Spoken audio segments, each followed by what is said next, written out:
here for another tutorial. Today I'm going to look at Boogie Woogie Stomp.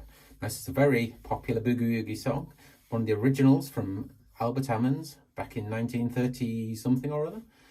What I would like to do today though is actually go back over the main riff and take another look at it. I'm going to listen to a video I put out a long time ago, which is basically a slowed down version of Boogie Woogie Stomp. This is before you could slow it down in YouTube. I slowed down a version and kept it in the same key. So we're going to listen to the riff, and we're actually going to try and play along. And I'm also it's going to pick out some differences in maybe in the left hand, in the right hand that I hadn't quite noticed before. So in the left hand for Boogie Woogie Stomp, listening to the record, you can clearly hear, particularly if you listen to the bit where it goes into the chops, you really get a chance to hear the left hand. It goes.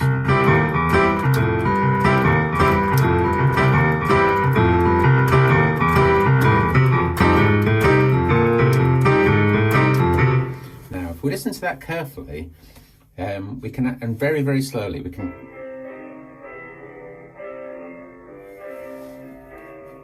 Dum, dum, dum, dum, dum, dum, dum, dum, dum, dum, dum. We're looking for that.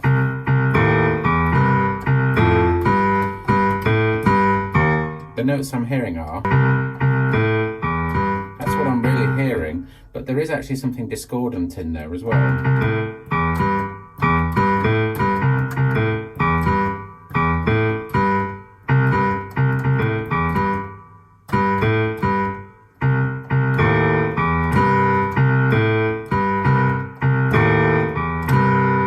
Next thing is listen out to where those double notes are. I think it's there and there, not this third here that a lot of people play.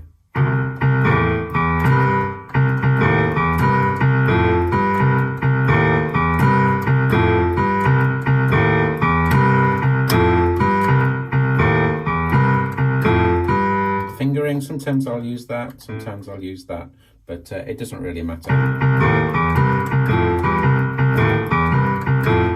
Learn one and stick to it.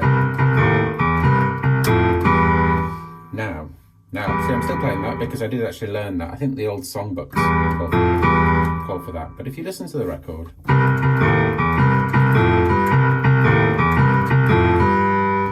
so I just pretend to play that.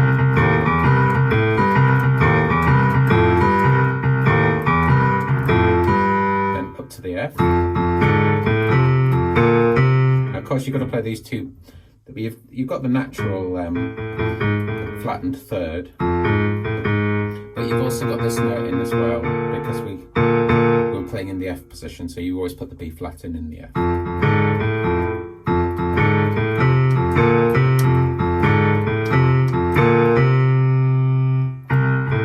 And then in the G, it's got the B flat again for that flattened third.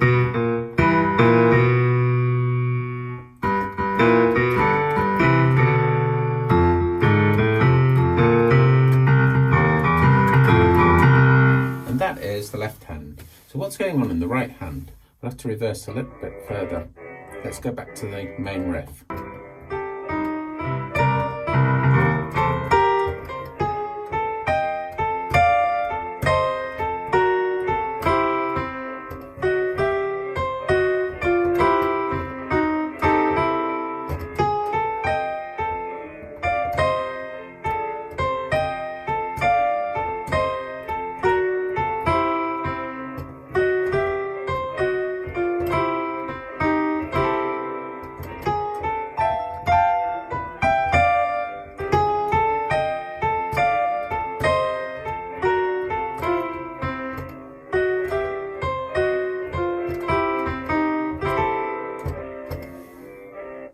So it's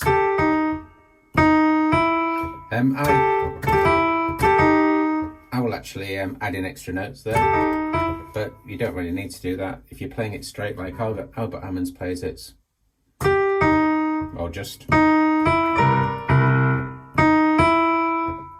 lot of people will lead with that G note.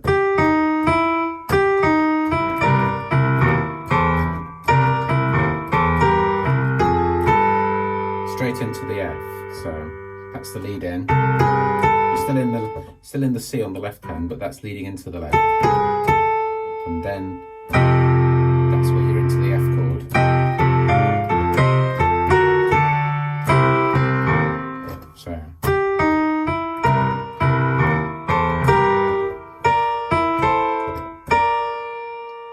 So the basic shapes you really need to remember are, you're playing this C7,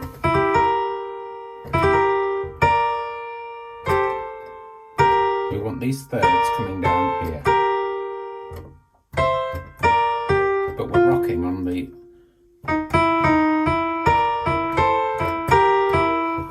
this E note.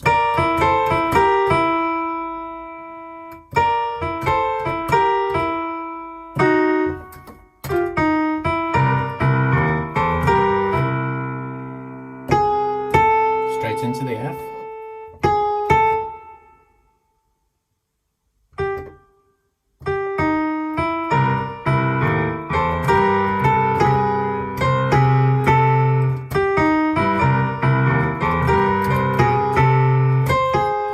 So there's actually, to get into the F, there's usually a C there.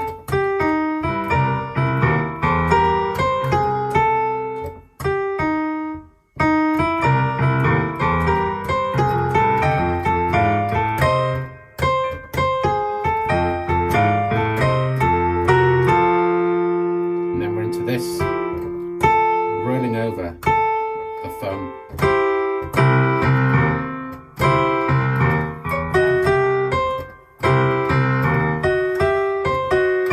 This is a nice thing to remember. You can use this in all your boogie woogies. It just feels comfortable because you can slide down and then the usual pivot over the thumb. This is a bit awkward now.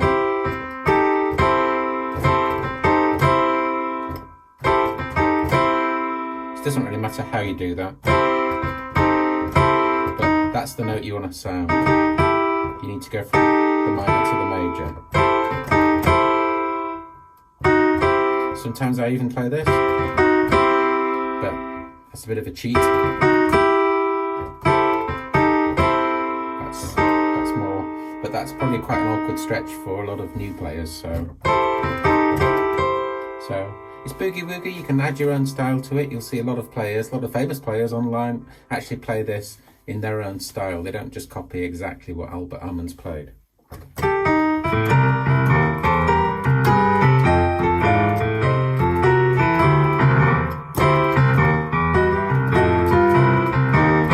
how I changed the timing there? But that's more straight that Albert Hammond's is playing.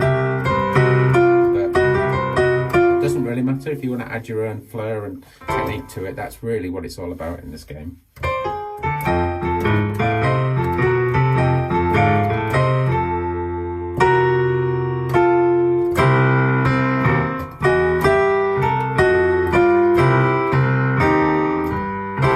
I find that quite awkward.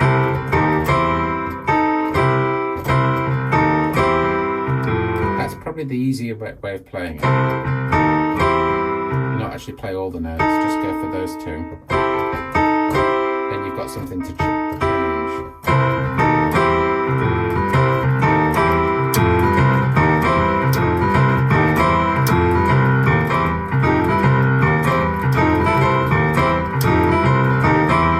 When you're practicing, you can make up your own boogie woogie. So tell me what you think below. Did I make you smile? Did you stay a while? Did you hit subscribe? Come on, don't be shy, 'cause if you ring my bell, you can always tell the second I release a new tutorial. But if you snooze, you